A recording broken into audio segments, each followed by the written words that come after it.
Vamos aplaudir Bill Gates e suas dançarinas. Ele começou como um adolescente tímido e obcecado por computadores e terminou como o homem mais rico do mundo. Ele nunca curtiu o estilo de vida dos ricos e famosos. Você sente que o dinheiro é quase um aborrecimento para ele. William Henry Gates III, a maioria o chama apenas de Bill Gates, construiu um império ao pensar de uma maneira completamente nova. Eu não tenho dúvida de que em 100 anos as pessoas vão falar dele como falam do Rockefeller, do Carnegie e de Ford, como uma pessoa que transformou uma era. Agora, após liderar a revolução digital e enfrentar muitas batalhas de antitrust contra o governo, Bill Gates é um homem diferente do que era alguns anos atrás. Ele é um pai dedicado e um ávido jogador de golfe que por acaso tem uma fortuna de 100 bilhões de reais. Ele poderia se acomodar com a fama, mas este não é o estilo de Bill Gates. O que faz Gates ser tão competitivo é que ele se diverte com isso. Ele vê isso como um jogo emocionante, como aqueles que ele jogava quando era um garoto. Ele é querido e respeitado, odiado e insultado, mas o que nem seus inimigos nem seus fãs podem negar é o impacto que Bill Gates causou na nossa era. Os valores que fizeram de Bill Gates um dos titãs do mercado do século XX vêm de suas raízes do Noroeste. O bisavô de Bill Gates, J. W. Maxwell, fundou o First National Bank em Seattle. Os Maxwells faziam bom uso de seus privilégios e de sua posição social, mas nunca ostentaram sua riqueza. O seu filho Willard, que também era banqueiro, e a sua esposa Adele, apaixonada por jogos de cartas, estavam entre os maiores líderes civis de Seattle. A sua única filha, Mary, era uma garota cheia de vida e muito inteligente, que se tornou uma líder estudantil na Universidade de Washington. Atlética e sociável, às vezes chamavam Mary Maxwell de Sorriso. Seu entusiasmo e sua energia afetavam todos à sua volta. Geralmente há um pequeno grupo que está sempre no meio da ação. Mary era uma dessas. Mary não se deixava influenciar. Era direta, charmosa, mas profundamente determinada. Foi na universidade que Mary Maxwell conheceu e se apaixonou por um estudante quieto e estudioso, Bill Gates Jr., que se tornaria um dos advogados de maior sucesso de Seattle.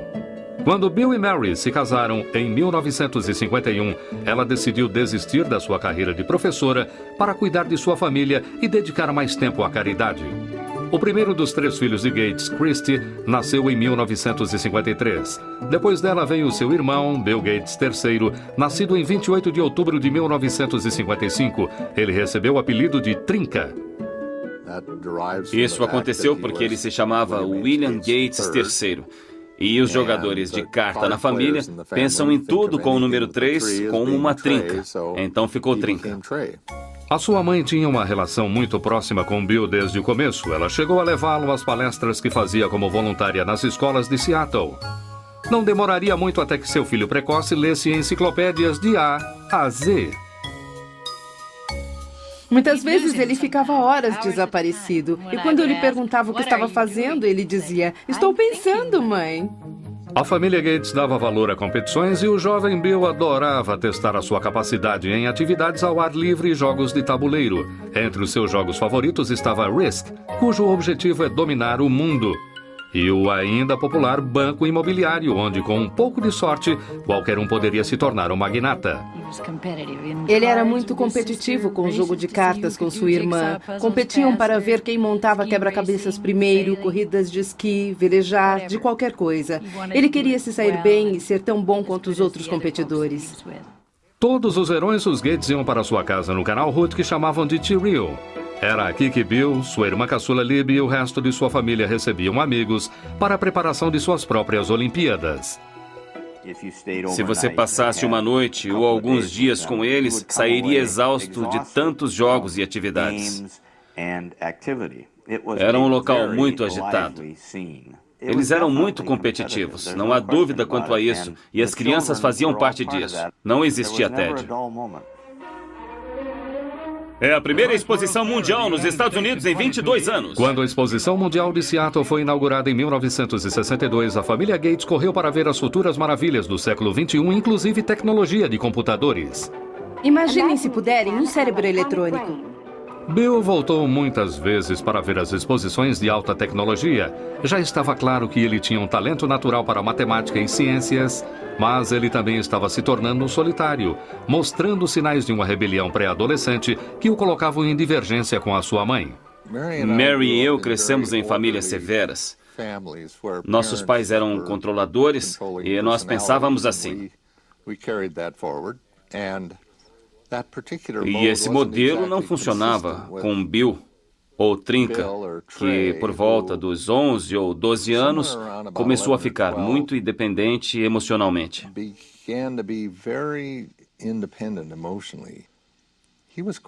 Ele queria decidir sozinho o que iria e não iria fazer.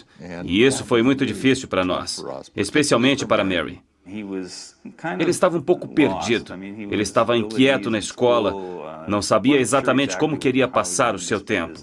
É claro que era muito inteligente, um garoto brilhante, mas estava sem rumo. E ele fez aconselhamento naquela época e também mudou de escola.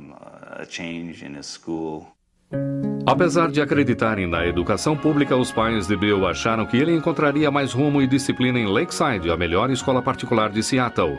E ele começou a desabrochar em Lakeside. Ele era excelente em matemática, era ótimo em todas as matérias e era um incrível aluno de teatro. Ele se interessava pela leitura de todos os tipos de livros e coisas assim. E ele não era apenas voltado à matemática e à ciência. Ele tinha interesses bem vastos. Quando Bill começou o ensino médio em 1969, o programa espacial americano estava no seu auge. Apollo 11 havia levado o homem à Lua em julho. A águia pousou. Mas os computadores que tornaram isso possível ainda eram gigantes eletrônicos que custavam bilhões de dólares e exigiam um exército de pessoas para manuseá-los.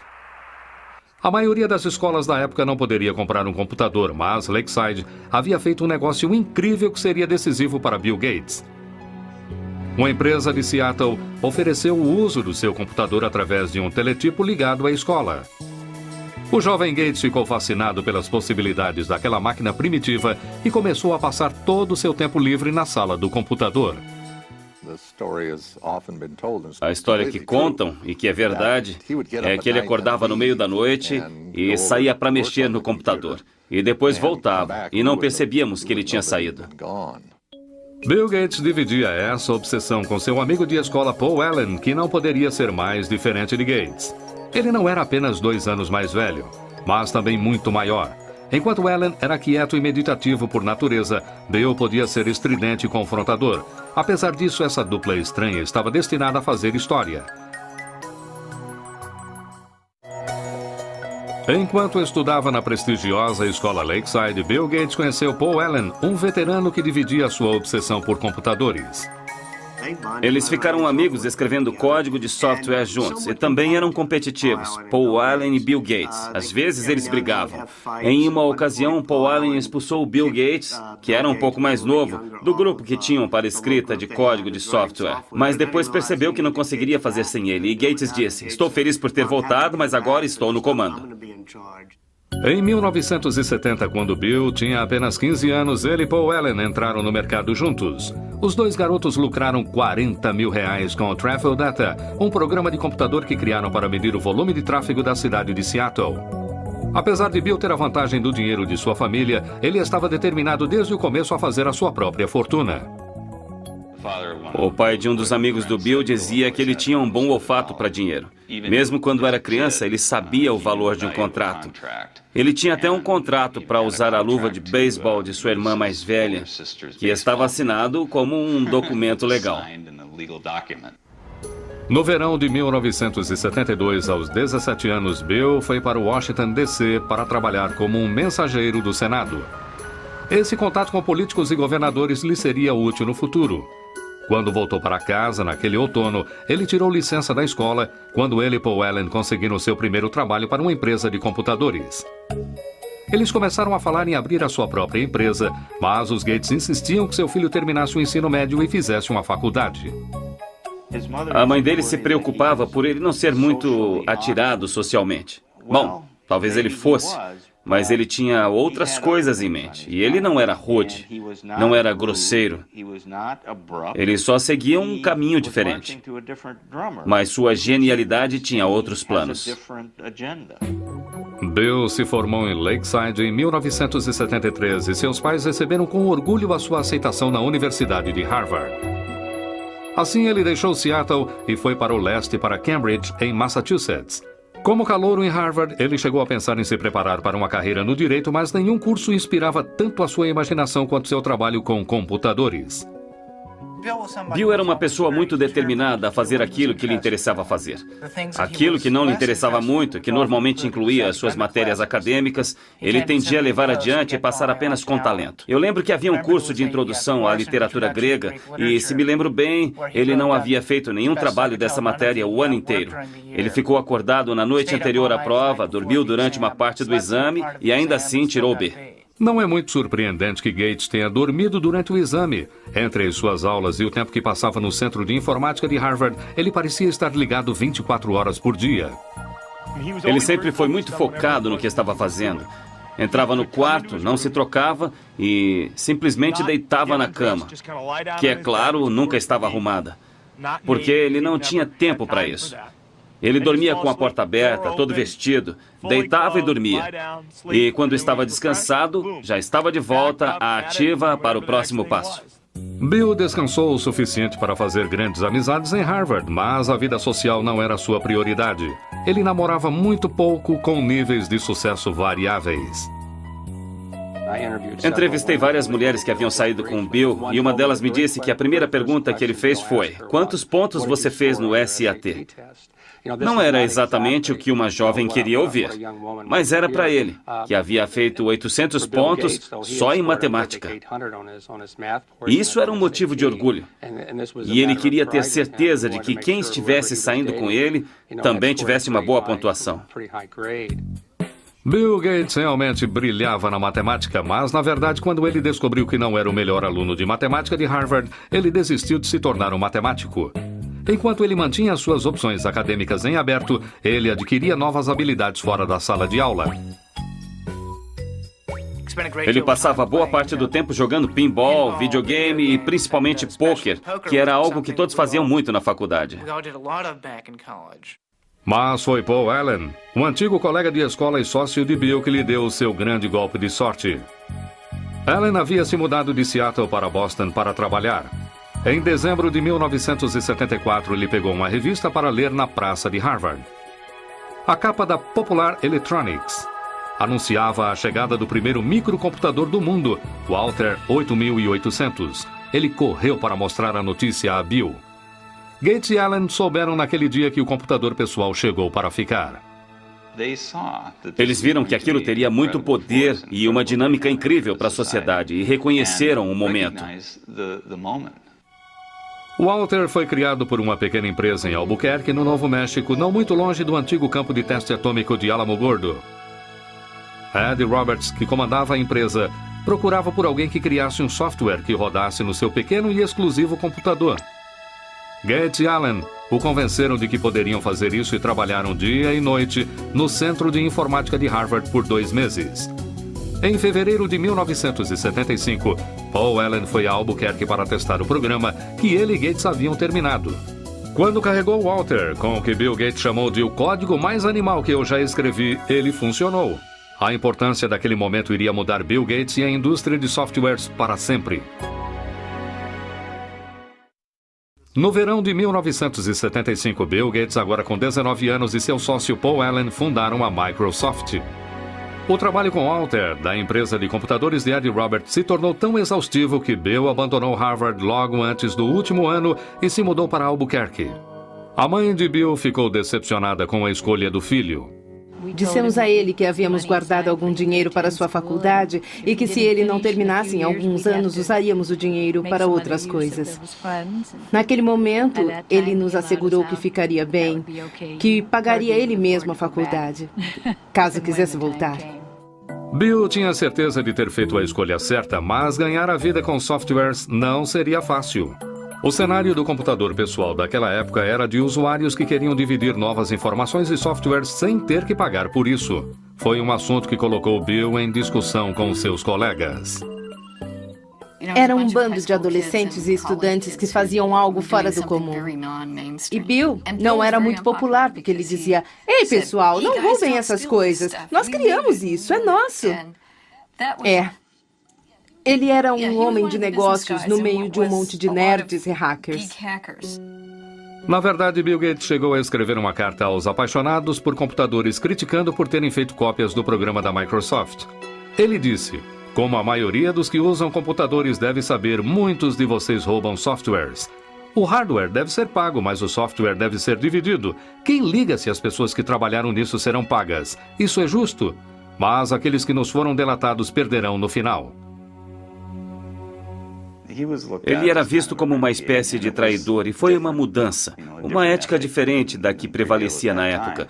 Mas eu não sei se a indústria de softwares teria se desenvolvido como fez se alguém não tivesse se prontificado a dizer o que precisava ser dito. Bill também estava em guerra com Ed Roberts, que o considerava mimado e insolente. Os dois discordavam praticamente sobre tudo e Roberts era um adversário formidável. Ed Roberts era um homem grande, ele media cerca de 1,80 m, pesava 130 quilos, e Bill Gates, que fundou a Microsoft com 19 anos, parecia ter 13 anos de idade. E ele enfrentava aquele homem enorme cara a cara, com gritos e discussões de igual para igual.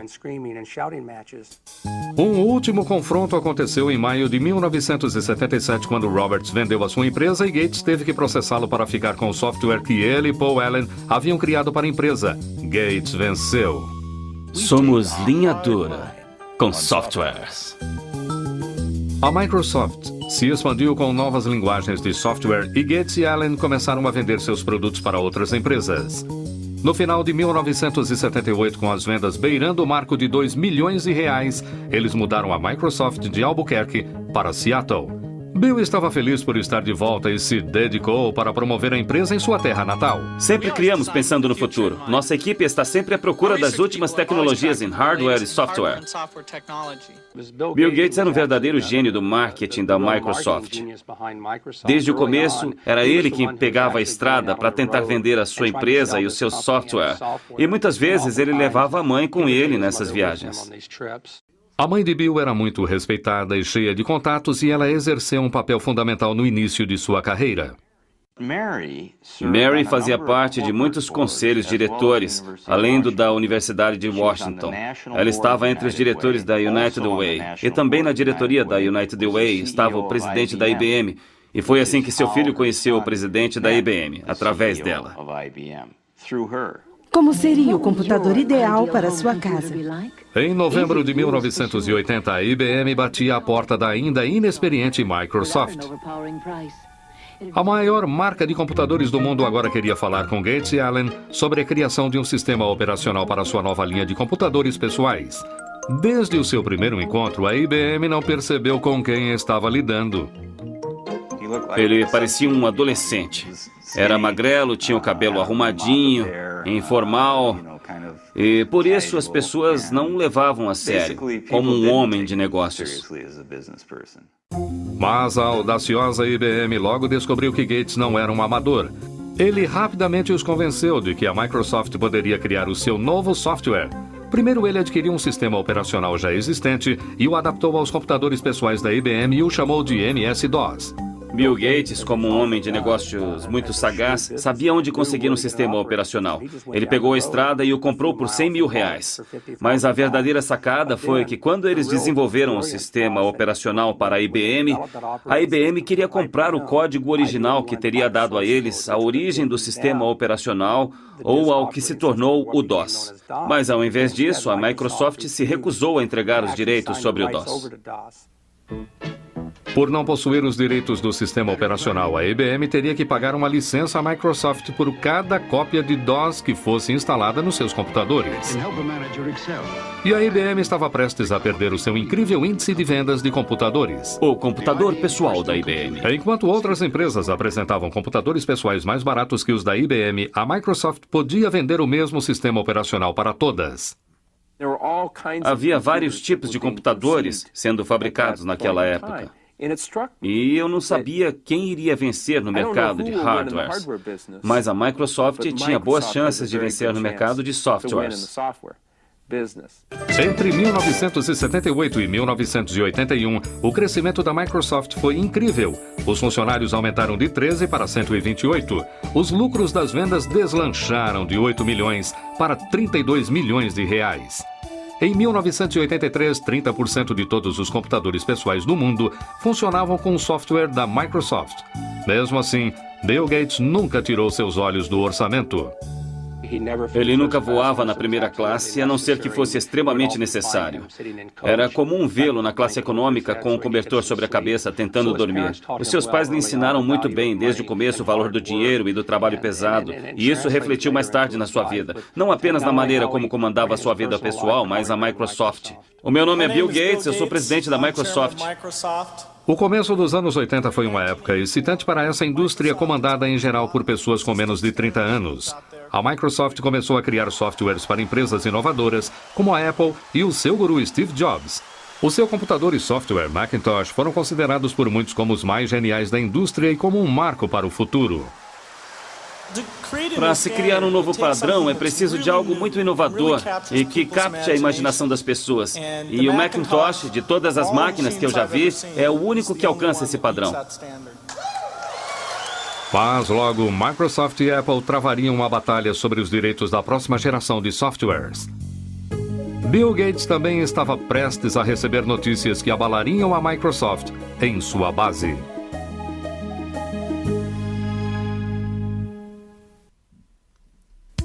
Em 1983, o futuro não podia parecer mais promissor para Bill Gates, agora com 28 anos, e para a Microsoft. A indústria de computadores pessoais estava a mil e havia uma demanda crescente de softwares. Bill Gates e Paul Allen surgiram como os príncipes da era do computador pessoal.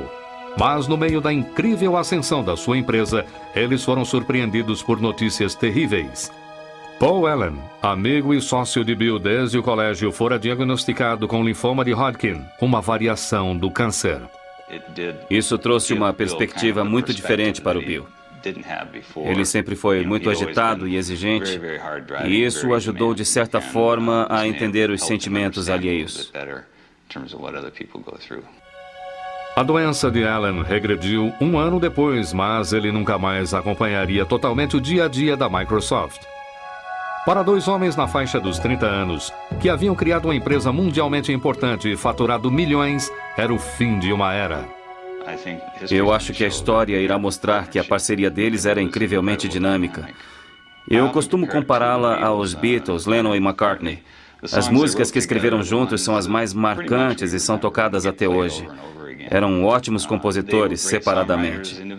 Ainda ouvimos as músicas que cada um escreveu, mas eram melhores juntos do que se somar nos seus trabalhos. E Paul e Bill eram assim. Em 1984, Bill Gates se tornou o único rosto da Microsoft. Em abril daquele ano, ele foi apontado pela revista Time como o representante por excelência de um novo tipo de homens de negócios que entendiam tanto de tecnologia quanto de estratégias empresariais. Trabalhando com Bill, você percebe que em quase todas as reuniões e em todas as discussões, Bill sempre apresenta um perfil dos casos. Que tal isso, que tal aquilo? É como se ele fizesse uma relação de tudo o que ele acha que poderia acontecer de uma maneira muito estrutural e estudasse aquilo. Sistemas em modo de segurança muito avançados. A Microsoft era muitas vezes vista como um acampamento de matemáticos onde o estilo de gerenciamento de Gates mantinha o processo criativo funcionando e às vezes instigava sérios confrontos. O Gates mais jovem competia por tudo. Ele chamava qualquer coisa de a ideia mais idiota que já ouvi. E isso fazia parte de um teste para ver, bom, se você discorda, me convença de que não é a ideia mais idiota do mundo. Desafiar ideias constantemente era necessário para estar no topo de uma indústria instável. Gates arrumou uma equipe que dividia a sua ética de trabalho rígido. Sempre que estávamos trabalhando no lançamento de um novo software, varávamos à noite. Há uma história sobre Bill e Miriam Lovo, a assistente dele. Ela era nova na empresa. Ela chegou numa manhã e não sabia se chamava a polícia porque tinha um cara dormindo embaixo de uma mesa. Mas na verdade era Bill. O esforço valeu a pena. A Microsoft atingiu os 280 milhões de reais em vendas em 1985. Em 1986, Gates lançou o Microsoft Windows. Este seria o programa mais conhecido da empresa.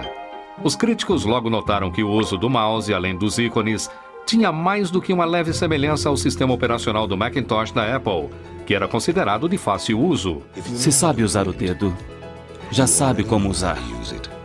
Macintosh, o computador para todos nós. A Apple dera a Gates acesso completo à sua tecnologia enquanto ele trabalhava no novo software da Macintosh.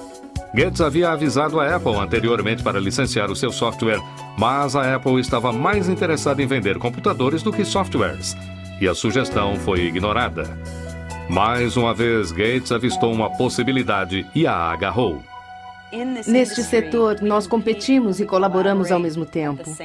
Bill conversou comigo uma vez. Ele disse, sabe que sou um competidor, então mesmo sendo seu amigo, não me dê nenhuma informação que não queira que use contra você, porque sou seu concorrente. E se você me disser algo que eu possa usar nessa competição, eu farei isso. A Apple decidiu que Gates não ficaria com parte do seu lucro e ameaçou processá-lo pelo Windows. Gates, em contrapartida, diz que ficaria com o software da Microsoft que a Apple precisava para instalar em seus computadores. No final, a Microsoft venceu a Apple no tribunal. Por fim, a Microsoft venceu ao mostrar que, apesar das similaridades operacionais dos dois computadores, cada função individual do Windows era extremamente diferente das funções individuais do Macintosh. Apesar de a primeira versão do Windows estar longe da perfeição, trouxe uma nova base financeira e criativa à Microsoft. Em 1986, Bill Gates abriu as ações da empresa. Ele possuía 45% das ações, o que fez dele um bilionário aos 31 anos. Ainda assim, Gates nunca se sentiu seguro sobre a posição de sua empresa. Ele não queria falhar. E quando você tem essa preocupação, quando você está sempre de olho no seu retrovisor para ver quem está tentando sabotar a Microsoft, num certo dia isso o consumiu. E isso, sem dúvida, fez dele o ser humano mais competitivo da indústria de computadores pessoais. E ele é guiado por uma energia incandescente. Gates também ganhava a reputação de ser cruel e algumas forças poderosas começaram a se colocar contra ele. Agora que os PCs haviam decolado, a IBM havia decidido modificar o seu sistema operacional para substituir o DOS, que era licenciado à Microsoft. Ele foi chamado de OS/2. Estávamos preocupados em saber se aguentaríamos o baque, por assim dizer, ainda mais por ser uma verdadeira pancada. A IBM era uma empresa muito poderosa, com muitas equipes de software, com muito dinheiro e com muito potencial para tirar a Microsoft do mercado operacional. Ironicamente, a Microsoft teve o seu papel no desenvolvimento do OS/2, mas Bill Gates não pensava em desistir do seu próprio software. Ele decidiu arriscar a fortuna da sua empresa e a sua própria reputação com o software Windows, para que a sua equipe continuasse a trabalhar, mesmo que isso significasse perder a IBM, o seu maior cliente. Em 22 de maio de 1990, a Microsoft lançou o Windows 3.0. Essa versão nova e aperfeiçoada logo se tornou campeã de vendas. No final das contas, o OS/2 não conquistou o mercado, deixando para a Microsoft o monopólio dos sistemas operacionais de PCs. Agora, a Comissão de Comércio Federal começava a receber reclamações de que Gates estava usando seu domínio sobre os sistemas operacionais para acabar com a concorrência, diminuindo o preço dos produtos da Microsoft. Parecia que o presidente conciliatório da Microsoft estava ganhando uma imagem de predador. Bill Gates não é um homem bruto. Ele só precisa vencer. Podia até ser uma vitória feia. Não importa. É sempre uma vitória. Os preços predatórios não eram a única acusação atribuída à Microsoft. Em 1993, o Departamento de Justiça deu início a uma nova investigação. Gates teria de enfrentar um de seus maiores oponentes, o governo dos Estados Unidos.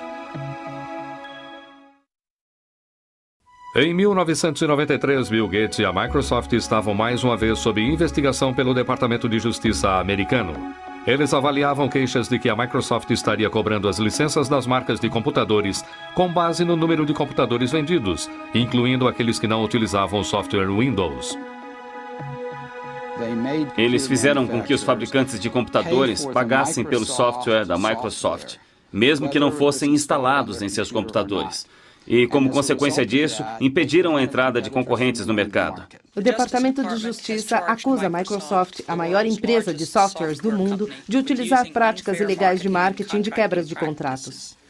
Em julho de 1994, a Microsoft concordou em cancelar as cobranças em questão e o Departamento de Justiça arquivou o caso. Gates nunca iria admitir que a Microsoft houvesse monopolizado o mercado, alegando que apenas fornecia softwares melhores por preços mais baixos.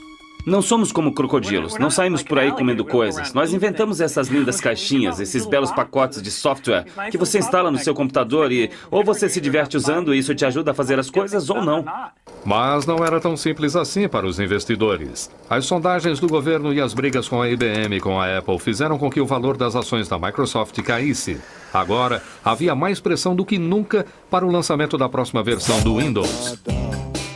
Gates encontrou maneiras criativas de aliviar a tensão. Ele apareceu nos comerciais da sua empresa com a maior arma da Microsoft, Steve Ballmer. Muitas vezes ele fazia entradas dramáticas para promover a sua empresa em convenções de software. Uma vez chegou vestido de Sr. Spock, de Jornada nas Estrelas. Gates também fundou o Microgames.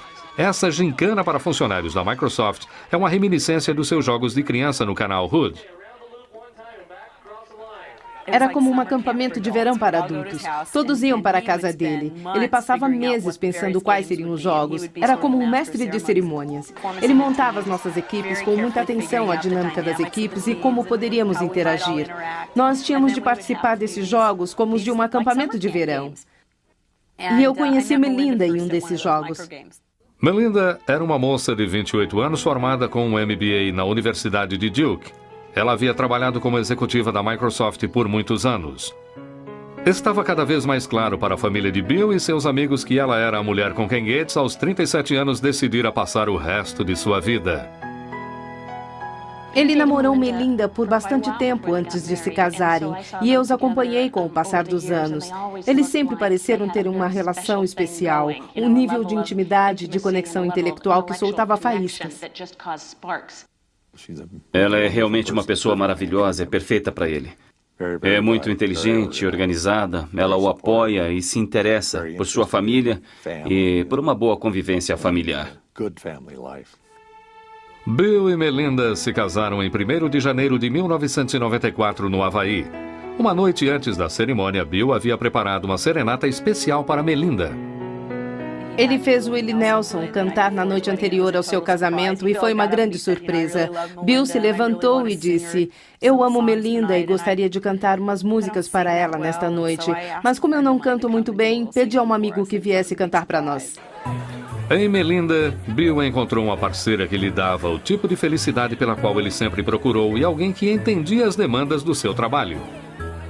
Mas apenas meses após o seu casamento, a alegria que Bill dividira com sua família se transformaria em desgraça. A sua mãe Mary, que havia sido a sua maior aliada, fora diagnosticada com câncer de mama. Ela morreu na manhã do dia 10 de junho de 1994. Bill correu para casa para ficar ao lado de sua mãe. Quando ele chegou em casa naquela noite, ele havia sido parado pela polícia no caminho, porque estava correndo. E é claro, o policial o reconheceu. Não era a primeira vez que era parado por correr, aliás. E o guarda olhou para ele e perguntou o que estava acontecendo, porque ele disse: "Eu estava sentado e as lágrimas corriam pelo meu rosto." E o policial disse: "E então?" E ele disse para o policial: "Eu sinto muito, a minha mãe acabou de morrer." E o policial disse: "Vá em frente, mas por favor, vá mais devagar." Então ele foi profundamente afetado pela morte da mãe, como todos nós, é claro. Nos anos seguintes, Bill passou a dar continuidade ao trabalho de sua mãe de criar uma fundação filantrópica para desenvolver grandes projetos nas áreas de saúde e de educação. Mas nem mesmo toda a sua riqueza e poder o protegeriam da crise que ele e a Microsoft teriam pela frente. Em 1995, Bill Gates, agora com 39 anos, estava estabelecido em uma nova vida de homem casado. Com a sua esposa Melinda, ele tirou férias para explorar o mundo da África até a China. Parecia agora que Bill Gates realmente tinha tudo. Este é um homem tão bem sucedido que o seu chofer é Ross Perot, senhoras e senhores. Vamos aplaudir Bill Gates e suas dançarinas. 1995 também foi um ano de merchandising para a Microsoft. O Windows 95 foi apresentado ao som de trombetas. O apresentador do Tonight Show, Jay Leno, fez uma propaganda rasgada do novo software. O Windows 95 é tão simples que até um apresentador pode entender. Claramente, Gates ainda era o melhor vendedor da Microsoft, mas daqui para frente não seriam apenas negócios para o chefe. Em 26 de abril de 1996, Bill e Melinda deram boas-vindas à sua primeira criança, uma menina chamada Jennifer. Ele ama aquela garotinha. É algo lindo de se ver. É muito gratificante para um pai ver seu filho ter o mesmo sentimento pelos filhos dele, assim como eu sentia por ele e suas irmãs. Então, é muito gratificante.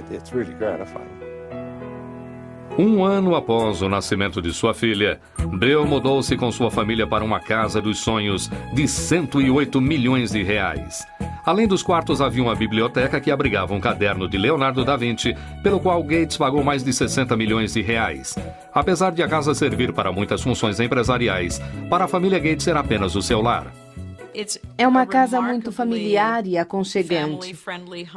Eu me lembro da primeira vez em que fui até lá, depois de completamente terminada, andando pela casa e vendo motocas de brinquedo por toda parte e coisas assim.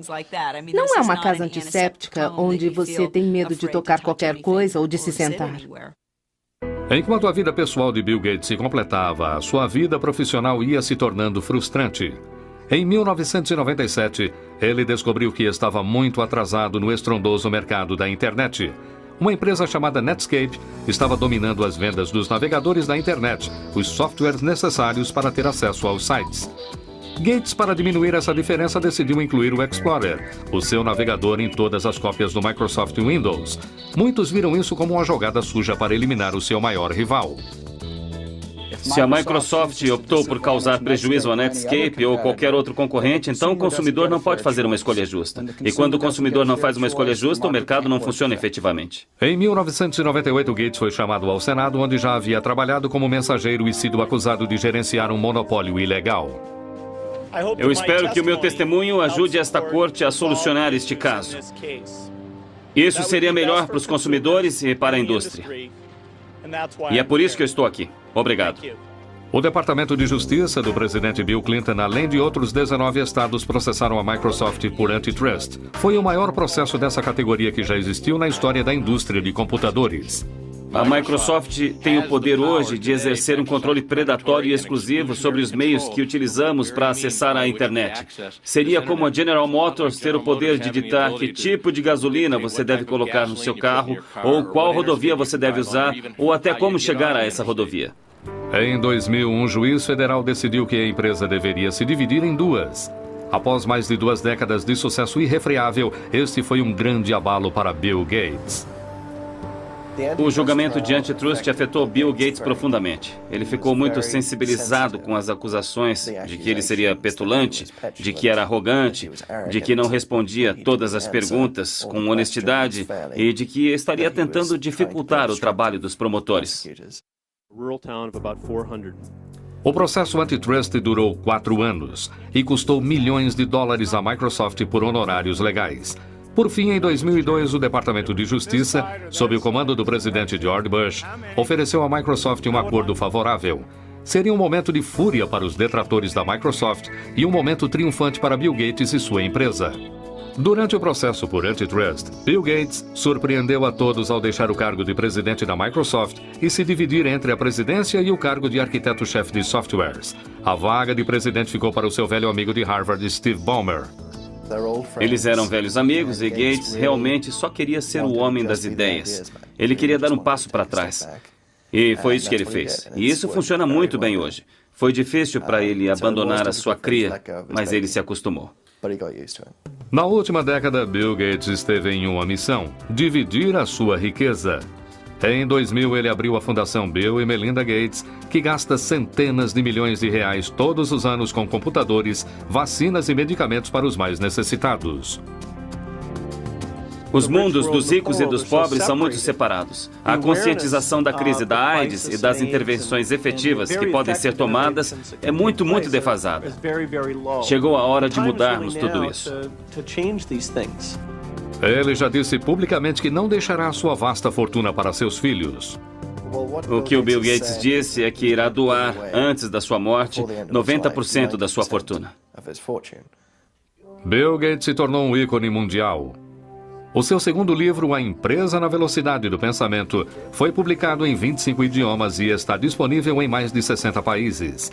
Em 2004, a revista Forbes o classificou como a pessoa mais rica do mundo pelo 11º ano consecutivo. O seu patrimônio líquido de 100 bilhões de reais lhe proporciona algum tempo para se divertir, mas não muito. A indústria está sempre mudando. É o jogo perfeito, porque nunca tem fim. Você não pode sentar e relaxar. Apesar de tudo, William Henry Gates III se manteve o mesmo competidor de sempre.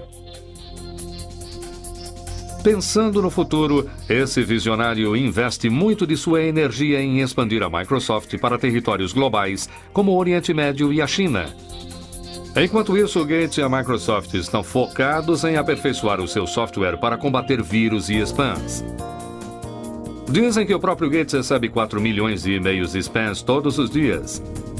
Independente de como será lembrado, um barão da indústria, um filantropo ou simplesmente como o cara que tirou as maiores vantagens, ninguém pode negar que ele mudou a maneira como o mundo opera e se diverte. Quando os biógrafos e historiadores se voltarem à história do século XX, Bill Gates irá aparecer como o melhor homem de negócios do nosso século e a Microsoft como uma das melhores empresas do século XX. É impressionante o que essa empresa foi capaz de fazer em tão pouco tempo. Esta é uma das maiores histórias de sucesso do século XX. Distribuição Logon Editora. Versão brasileira.